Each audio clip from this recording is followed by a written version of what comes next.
Friends, ನಮಸ್ಕಾರ. AVK hobby ಐಡಿಯಾಸ್ಗೆ ಸ್ವಾಗತ. ನೋಡಿ, ಇವತ್ತೊಂದು ತುಂಬಾ ರುಚಿಕರವಾಗಿರುವಂತಹ ತಿಂಡಿಯೊಂದಿಗೆ ಬಂದಿದ್ದೀನಿ. ಉಪವಾಸದ ಸಮಯದಲ್ಲಿ ಈ ರೀತಿಯ ತಿಂಡಿಗಳನ್ನು ನಾವು ಹಬ್ಬ ಹರಿದಿನಗಳಲ್ಲೂ ಸಹ ಮಾಡ್ಕೋಬಹುದು, ಚೆನ್ನಾಗಿರುತ್ತೆ.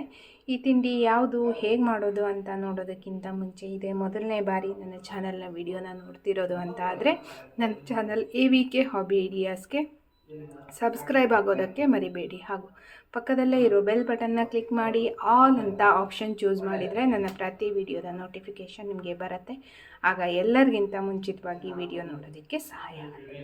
ಬನ್ನಿ ಫ್ರೆಂಡ್ಸ್, ಇವತ್ತಿನ ವಿಡಿಯೋದಲ್ಲಿ ರುಚಿಕರವಾಗಿರೋ ಈ ಸವಿ ರುಚಿ ತಿಂಡಿ ಹೇಗೆ ಮಾಡೋದು ಅಂತ ನೋಡೋಣವಾ. ಒಂದು ಮಿಕ್ಸಿ ಜಾರ್ನ ತಗೊಂಡಿದ್ದೀನಿ. ಅದಕ್ಕೆ ಸುಮಾರು ಒಂದು 3/4 ಕಪ್ ಆಗೋಷ್ಟು ತೆಂಗಿನ ತುರಿಯನ್ನು ಹಾಕ್ತಾಯಿದ್ದೀನಿ. ನಂತರ 1.5 ಚಮಚದಷ್ಟು ಸಾಸಿವೆ ಕಾಳನ್ನ ಹಾಕಿದ್ದೀನಿ. ನೆಕ್ಸ್ಟು 1 ಚಮಚ ಜೀರಿಗೆ,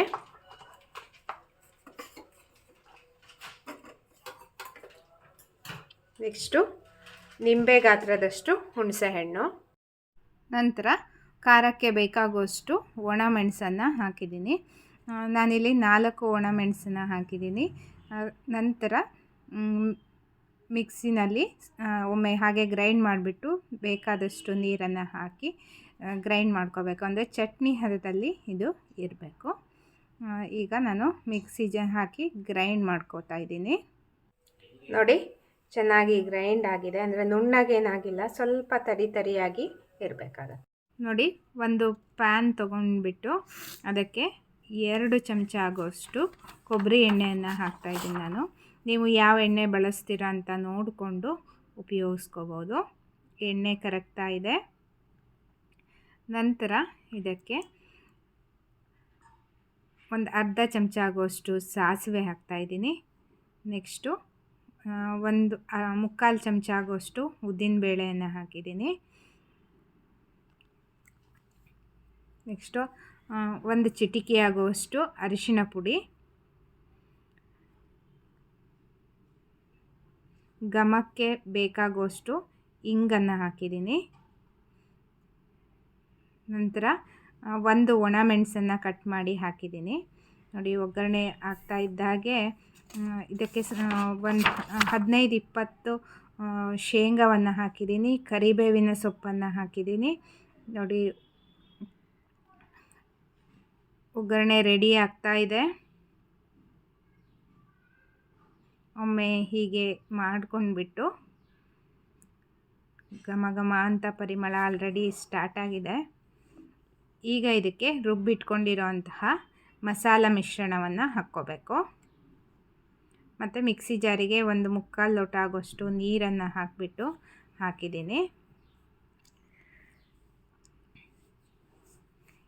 ಈಗ ಇದಕ್ಕೆ ರುಚಿಗೆ ತಕ್ಕಷ್ಟು ಉಪ್ಪನ್ನು ಹಾಕ್ತಾಯಿದ್ದೀನಿ. ನಾನಿಲ್ಲಿ ಕಲ್ಲುಪ್ಪನ್ನ ಬಳಸ್ತಾ ಇದ್ದೀನಿ. 2 ಚಮಚ ಆಗೋಷ್ಟು ಹಾಕಿದ್ದೀನಿ. ನಂತರ ಸಿಹಿಗೆ ಅನುಗುಣವಾಗಿ ಬೆಲ್ಲವನ್ನು ಹಾಕ್ಕೋಬೇಕು. ಇವಾಗ ಒಮ್ಮೆ ಚೆನ್ನಾಗಿ ಮಿಕ್ಸ್ ಮಾಡಿಬಿಟ್ಟು ಒಂದು ಒಳ್ಳೆ ಕುದಿ ಬರೆಸ್ಕೋಬೇಕು. ಅಂದರೆ ನಾವು ಹಸಿ ಮಸಾಲವನ್ನು ಹಾಕಿದ್ವಲ್ಲ, ಹಾಗಾಗಿ ಒಳ್ಳೆ ಕುದಿ ಬಂದಿದೆ ನೋಡಿ. ಈಗ ಇದಕ್ಕೆ ನೆನೆಸಿಟ್ಕೊಂಡಿರೋ 3 ಕಪ್ ಆಗುವಷ್ಟು ಅವಲಕ್ಕಿಯನ್ನು ಹಾಕ್ತಾಯಿದ್ದೀನಿ. ನಾನಿಲ್ಲಿ ಬಳಸಿರೋದು ದಪ್ಪ ಅವಲಕ್ಕಿ. ನೀವು ಕ್ವಾಂಟಿಟಿನ ನೋಡಿಕೊಂಡು ನೀವು ಅವಲಕ್ಕಿನ ಹಾಕ್ಕೋಬೋದು. ಚೆನ್ನಾಗಿ ಒಮ್ಮೆ ಮಿಕ್ಸ್ ಮಾಡ್ಕೊಳ್ಳೋಣ.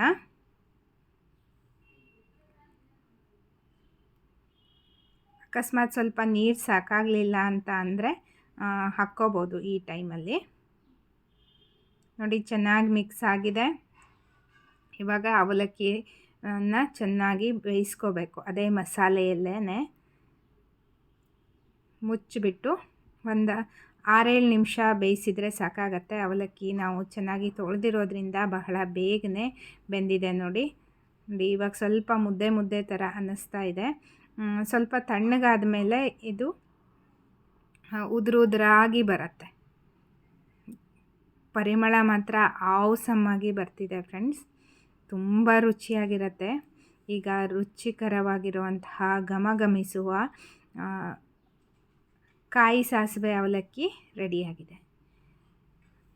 ಮನೆಯಲ್ಲಿ ದೊಡ್ಡವರಿಂದ ಹಿಡಿದು ಪುಟ್ಟ ಮಕ್ಕಳವರೆಗೂ ಸಹ ಇದು ತುಂಬಾ ಇಷ್ಟವಾಗುವಂತಹ ತಿಂಡಿ. ಈಗ ನೋಡಿ, ರುಚಿಕರವಾದ ಅವಲಕ್ಕಿ ತಿನ್ನಲು ರೆಡಿಯಾಗಿದೆ. ಮೊಸರು ಜೊತೆಗೂ ಸಹ ಹಾಕ್ಕೊಂಡು ತಿನ್ಬೋದು, ಚೆನ್ನಾಗಿರುತ್ತೆ. ಹಾಗೇನೂ ಸಹ ಹಾಕ್ಕೋಬೋದು, ತುಪ್ಪದ ಜೊತೆನೂ ಸಹ ಸರ್ವ್ ಮಾಡ್ಕೋಬೋದು. ನೋಡಿದ್ರಲ್ವ ಫ್ರೆಂಡ್ಸ್, ಇವತ್ತಿನ ವಿಡಿಯೋದಲ್ಲಿ ರುಚಿಕರವಾಗಿರುವಂತಹ ಕಾಯಿ ಸಾಸಿವೆ ಅವಲಕ್ಕಿನ ಹೇಗೆ ಮಾಡೋದು ಅನ್ನೋದು ನಿಮಗೆಲ್ರಿಗೂ ಗೊತ್ತಾಯ್ತಲ್ವ. ಈ ವಿಡಿಯೋನ ನೋಡಿಬಿಟ್ಟು ನೀವು ಸಹ ಒಮ್ಮೆ ಟ್ರೈ ಮಾಡ್ತೀರಾ ಅಂತ ಅಂದ್ಕೊಂಡಿದ್ದೀನಿ. ಈ ವಿಡಿಯೋಕ್ಕೆ ಒಂದು ಲೈಕ್ ಕೊಡೋದಕ್ಕೆ ಮರಿಬೇಡಿ, ಹಾಗೂ ನಿಮ್ಮ ಫ್ರೆಂಡ್ಸ್ ಆ್ಯಂಡ್ ಫ್ಯಾಮಿಲಿ ಎಲ್ರಿಗೂ ಈ ವಿಡಿಯೋನ ಶೇರ್ ಮಾಡಿ ಅಂತ ಹೇಳ್ತಾ, ಮತ್ತೆ ಒಂದು ಹೊಸ ವಿಡಿಯೋದೊಂದಿಗೆ ಭೇಟಿಯಾಗೋಣ. Until then take care, bye. Thank you for watching friends.